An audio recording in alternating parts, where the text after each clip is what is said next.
हौजिक महै तमलिबा अगांगसिंगना याहौरकपदा एबीना brush तौबा WhatsAppना lyric ओराइबा mobile लेजेंडना केकोलोपी सानबा असिगिदमक नुंगाइबा फोंदोकपा ओइना education मिनिस्टरना 10-12 promotion पीख्रे मखा ताना नोमगी डेली रूटीन सिंगसि तौदुना प्रमोशनदा हाजिरा सुबगी थबक फंगबगी थाजबसु थमलकली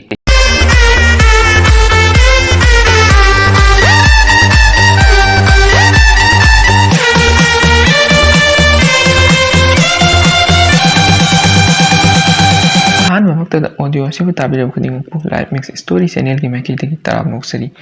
ngasi ki blog asi sundrang pauni pau asi kanagumba amada hakthengna natraga nakoinana karimnabagi wafam yausati ngai hak mayam ge awa pothana bi damak semjaba sundrang pauni punna taminasi hojik ayuk ki pung amata taw haiba yadre maram aduna sundrang dagi pau tabinasi pau pajari pai hak M loido mayum Rajkumar ni ahan bada matong iba pau school college ki mairoi singna class loidringai da bang tawgi sanabi amakanna tawnaragli basi school gi oja singna yaning da badagi impact tebi kauduna satra singda wahang pang tawkhri ab WhatsApp insta da viral oiba photo kya bu khumjilaga more da thage toramba lon biama phari thau mamal hingat pagi yaning da oina thai bandagi thamla pokpi fau manipur da leiba 2 wheeler 4 wheeler kaya release set kre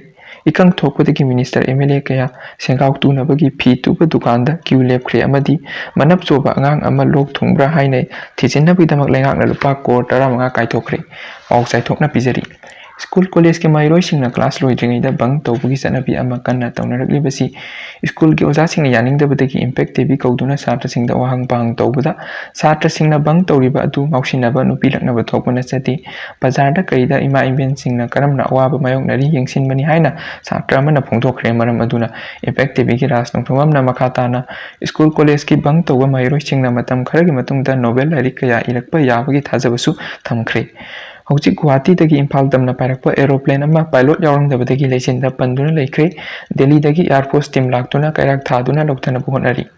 ngarang Delhi University da sak saba maitai singa tan saba mayang singna tan su chagadabni haibada maitai singna tan charbadi tangalle haiduna yadabadagi akanba mongongda lan soknakre lan soknaba asina maram oiraga 2020 Euro Cup sanariba stadium mi thakre hairi AB WhatsApp insta da viral oiriba photo kya bu khomjilaga more da thage toramba laronbi ama phare makhata na wahang pang tobada photo singdu samthoklaba matung viral oiriba masa da khusinaba satpani haiki amadi AB insta pairiba singda viral oiribi post singdu more potni haina laronbi masadagi April torgli Manipur sarkar na BDF singbu tolop sang naina piba ngamdabadagi Imphal West ki SP na lambi da lakpa gari license yauduma kai lupa sama low haina order thokre matung BDF amana thada phangliba tolopsi SP ki toloptagi henkre maram aduna gari license yauduma kai lupa sama lowgadabani haiba Imphal West ki SP BDF ta promotion pigaduri Antang Manipur da ikang thokliba asigi akupa maron pikatnaba Soraren government da se thakre loinana ikang thokpa asi thengnanaba akang walabukta injin thajinduna nongsu tankre hairi Lengak na lairaba singda lemna cheng chini yentoktana miyamdagi sendong tankre hojik mahai tamliba angangsingna yahaurakpada FB na brush tauba WhatsApp na larik oraiba mobile legena kekolupi sanaba sigidamak nungaiba phongdokpa oina education minister na 10-12 promotion pikre makhata na nongmagi daily routine singsi tawduna promotion da hajira subagi thabak phangbagi thajabasu thamlakli 15 year ngai bi nupi masa ama FB da aigidi mapu panjari haina nickname thongmadagi mabokna khanglaktuna mapugi manakta thinbikre hojik marak thanna atenba break ama Sangeeta corona se sungkot phatre masitagi ngangthokna basibo corona dagi ngangthoke hairabadi nomada sina uba sentence manga tobigadabani haibadi chin sengba matamda marks laktopigadabani sak thongbada isai marak tangang bigadabani sak chabagi ising asaba adu kitang ingaga thakpigadabani chathok khotokpada marks upaba matung mingsel yengbigadabani amadi chatminnabada yamna luna tinaba marup oiragana lengona bigadabani aduga nungsinaba oiragana khut sangbigadabani adu oiragati corona ngakthoknabagi khwaidagi phabasi si nauba sentence manga sina oigani break ki matung maya butaram nokjari ngarang angang puk tangai ba ma security na kurak hangdana leiba rims ke tagi hagolaga sen kre maha ki purit ki masuna kongrau gi masuna purit ki masuni kanagumba thengnabi ba yawrapadi malak nakpa pukri da langthabi waina apopana kangalakli ngarang sundrang student union SSU hall da pangthokpa midday thoram amada angang singna sakadaba sapot khudimak oja singna sakibadagi angang sing saba amata panghodre haina angang makok patpa amana wakalakli Ngarang angang ani laihau tawringayda hai chasalubagidamag makhoi anibu laingakna terroristni haina ngasi loksauda langthokre. Maming ani thondaba, nupi ani koidaba, school ani tamdaba, mobile ani paidaba, ani thokpi yaudaba miyoi khudingmak yelhomi natti haina laingakna lauthokre. FB gi profile da nupana nupi ki photo oiramba, nupina nupa ki photo oiramba singbu government na fourth gender ni haina ngasi microphone da lauthokre.